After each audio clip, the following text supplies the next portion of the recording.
we're seeing, or we did see in England the other day, somebody, a fucking idiot again, I don't know why they do it, setting fire to a Quran, and a fella jumps out with a knife and tries to stab him because he's burning this outside the Turkish embassy or something. All right, the fella who set fire to the Quran, both got arrested. One's jumped out with a 4 or 5 inch blade trying to stab him, booting him on the floor, spitting at people, and another fella gets off an Uber bike and boots him. Boots the fella on the floor. The idiot's on the floor who's burnt the Quran. So both police come then and arrest both of them. He doesn't stab him, although he's got a fucking big knife. And then remanded in custody, the fella who burnt the Quran. Remanded in custody. And the fella who had the knife, bailed. Madness, isn't it? Madness. Yeah. Madness on the streets of the UK. How can you defend that? On the streets of the UK. So somebody who's burning the Quran, right, which is a religious man in the sky book. I don't believe in any man in the sky. There might be one, there might be 10, I don't know. I don't believe in Zeus or Apollo or Athena or any of the Mayan gods or the Buddhas or either. Do you know what I mean? I don't know. I don't not believe in them either. I just don't know. But blasphemy laws in this country are gone. Like you have to be able to say, no, what are you on about? Someone came down on a fucking magic carpet, not listening to you. Now, if you can't and you get put in jail because the people who believe in people coming down on magic carpets have got offended, then we're all fucked. The whole point of being able to, you have to be able to criticise everything, especially fucking religious man in the sky stuff. And if you can't, and you're getting arrested by the state for it and persecuted and prosecuted by the state for it, to the point where they'll put you in jail and remand you on custody for burning a magic man in the sky comic. You know, all right, it's got to let the case you decide, but it's a magic man in the sky comic. All right, whichever version of it you want to burn. And yet the person who's jumped out, a random person who's been going past, who's carrying a knife, clearly because he's fucking got out of his car and pulled it out, assaults the fella on the floor, spits at all the other people, and I don't know whether he stabbed them or but he's got this big carving knife. Both get arrested, and the magic comic book man in the sky, fella who burnt that, remanded, even though we haven't got a blasphemy law in this country, and knife wielding man who believes in comic book, man in the sky comic book, who jumps out armed, bailed, goes home to his family. 2020, this is 2025 in the United Kingdom of Great Britain and Ireland. What fucking madness we are dealing with. Get me out of here, stop the world, I want to get off. Listen, it might get a bit madder, but I'm telling you, I think with this Trump fucking, he is not taking a backward step like this Doge, and this is I think a fascinating time. I think we're going to see the political landscape of the whole globe change, and some will argue for the better. You're seeing, you know, the madness of the Putin situation, where it looks like we might get a solution for the war in Ukraine, and all the left aren't happy with it. They're fucking fuming that Trump's, you know, they're like, no, you can't give any ground to Putin. It's like, well, do you just want another fucking 500,000 Russian lads or Ukrainian lads to die? Starmer's come out this morning and said, well, we're going to send British troops to bolster the front line. Well, look here, I ain't fucking going. And I'd advise any of you to don't go and fight for them cunts. If it's fighting as it was to stop the Nazis invading, fair enough. Don't be signing up, risking your life for Starmer and Rayner and Reeves and Lammy to fill their nests with money from Net Zero Ed Miliband, who's going to fucking rip the absolute bollocks out of this climate net zero nonsense to enrich him and all his cronies. And they're saying, lads, tell you what, if you fucking believe in the wars as much as you do, get yourself a flak jacket and a fucking spud gun and get yourself out there and go and see how you get on. But none of us want to go to war with Russia. In the Second World War, if it wasn't for fucking Russia, we'd all be speaking German. Some people want to dispute that. 27 million Soviet fucking Soviets died in the battles to protect the West, us, the French, the Americans from the Nazis. If you look, do your history, 27 million, 500,000 Brits, 1 million French, less than 500,000 Yanks. The Russians stopped that Nazi machine, and they stopped it with the meat grinder at Stalingrad. They stopped it on that eastern flank, because if it wasn't for the Russians, and look, whether you like them or not, whether you agree with their culture or not, they're thermonuclear capable. So if you get in a conflict with the country that is massively equipped with atomic energy and atomic weapons, nobody wins. Nobody wins a thermonuclear war. We've seen what happened in Nagasaki and Hiroshima in 1945, right? It's now 2025. Imagine the death weapons, the fucking mad technology that Lockheed Martin, Raytheon, the big industrial military complex of America or China or Russia have got. It's stuff that means everybody dies. Fucking that's where they're heading. It's why they want to colonise Mars, because as soon as you colonise Mars, it's why Musk's the most important man. Musk is in charge of the rocket program for America. And the rocket program has always been used. Everyone thinks it's to get on the moon, which it may well be, but it's always been to say, we will deliver an atomic payload to your fucking doorstep that'll go out of Earth's atmosphere. No radar, no satellite technology will pick it up.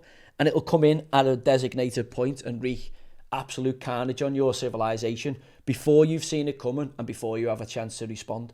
It's why when the Chinese put that hypersonic missile into the testing space and showed they used it, that everyone sat up and took notice. I'm like, well, what do you think they've got that they're not telling anybody about? They must have stuff. If they had the atomic weapon in 1945, imagine what they've got today. It's fucking terrifying. And yeah, pricks like Alistair Campbell and Rory the Tory who are doing the show, kicking off now that Trump looks like he's going to end the war in Ukraine for fear of giving Putin a victory. Well, Putin was always going to take the land where Crimea, the naval base, is on, because his dad was in the KGB and his dad was a war hero who fought out of that base. So there was no way they were ever going to give that. And it's the main Russian port on the Black Sea. It's why you're seeing what you're seeing in Romania now, because NATO are building, facing across the Black Sea in Romania, NATO are building a massive military base that points directly at Sevastopol, which is the Russian base on the Crimea. Now, the other problem you've got is south of that river in Donetsk is all the mineral resource, or most of it, and that's most of the territory the Russians are fighting, and it's right where the front line is. So at some point, unfortunately for Ukraine, they're going to have to cede some territory. They're definitely going to have to give Crimea, and the likelihood is they're going to have to give some of those southeastern lands that, you know, at this moment in time are hotly disputed. Now, that stops loads of Russians getting killed, and there's probably been a fucking 100,000 to 1 million Russians been killed, and probably the same amount of young Ukrainian lads and mercenaries from allied countries who've gone to fight there. Obviously, some North Koreans have popped up. The Russians have put North Korean lunatics into circulation out there, haven't they? They've been doing death charges and all that, and they're saying that the gamest cunts ever, but they just keep getting fucking 10,000 of them slaughtered on one afternoon. But they're just mad. But again, this is the thing, and we're driving, by doing this, you're driving the Russians into the arm of the Chinese. So the Chinese have got loads of people and nowhere to put them. They've got loads of people and nowhere near the resources that Russia's got. Have you seen how big of a landmass Russia is? Have you seen how much natural resources it has that we are dependent on? It's why our energy prices in Yunnan can't keep the fucking eating on. It's because, you know, there's been sabotage on the pipeline, but we've been getting discounted oil and gas from them for years. Now, unfortunately, we need oil and gas, because no matter how many times he tells you, Ed Miliband fucking blowing a wind turbine round, them wind turbines, we're going to start getting blackouts in this country. I've heard we've been quite close to it. And I'm walking around London at the weekend, and it's an affluent city full of foreigners, millions and millions of foreigners, pounds, millions and millions of pounds coming in as well, but hardly any English people. And it's a phenomenal city. It's so steeped in history. And you'd imagine the CCTV everywhere and, you know, surveilled. But if you get an energy blackout, no one's safe. It's anarchy, because all your security cameras, all your security systems go down, your alarms go down. So if the grid fails, which is, if we keep chasing this net zero nonsense, I don't know how we're now paying for our gas from Norway at a massively uplifted price, when we could drill those oil fields ourselves. We actually have got bigger oil fields then. We don't drill it. We buy the oil off the Norwegians, who drill it right on our border. There's just been one found under Lincoln or something, hasn't it? But again, this is the thing about it. And also, was tiny, was small. So even if we all start recycling all our bin bags, and we have plastic, we don't have plastic straws, we have cardboard straws, and you fucking separate all your fucking cans and all that, And we go, do you know what, fuck it, we'll all put a wind turbine up our arse and we'll just use our own power for the fucking wind turbine, right? Well, unfortunately, there's a billion Indians who actually don't give a shit and are just throwing fucking plastic straws in the water because they've got no fucking bins. So they just fucking throw all the sewage in the thing. And there's another billion fucking Chinese, and there's 350 million Pakistanis. Oh, sorry, there's 280 million in fucking Bangladesh who just don't care. And you've got the Chinese going, right, there's a billion of us and we need fucking coal plants to get our energy source. So they just build 8 coal plants a year. You know, it's fucking idiots who've never ran a business, who've never actually got a fucking anything about them other than being career politicians, who are just making mad decisions. And I think they're not stupid. I think they're doing it as they all do, whether it's Tory or Labour or fucking Reform or fucking who's the other tit, Davy, Liberal. They're just all money hungry bastards. And it's all about feathering their own nest. And I'm hoping we get a US style, whether we get it or not, a president, a prime minister that comes in with some gumption, and he's got a load of people with him with some gumption to fucking break down this, you know, this system, because as it stands, they're dividing people against each other all the time. You know, they're trying to create a race war between Muslims and obviously white people, the native people, or your migrants, because, you know, the papers, the media, they're just recycling all this, and, you know, they usually program the people. You know, they really, really do. And I think, you know, when I look at it, I'm like, they're pushing us either to a civil war or into a foreign war. And again, I see the Prime Minister's rhetoric this morning.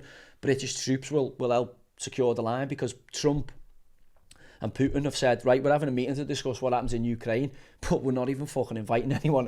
NATO, we're not inviting you, stupid cunts. So they've all got the knickers in the twist going, well, if there's any settlement, Ukraine needs to be there because they've all allied to them, UK and obviously the German NATO kind of contingent.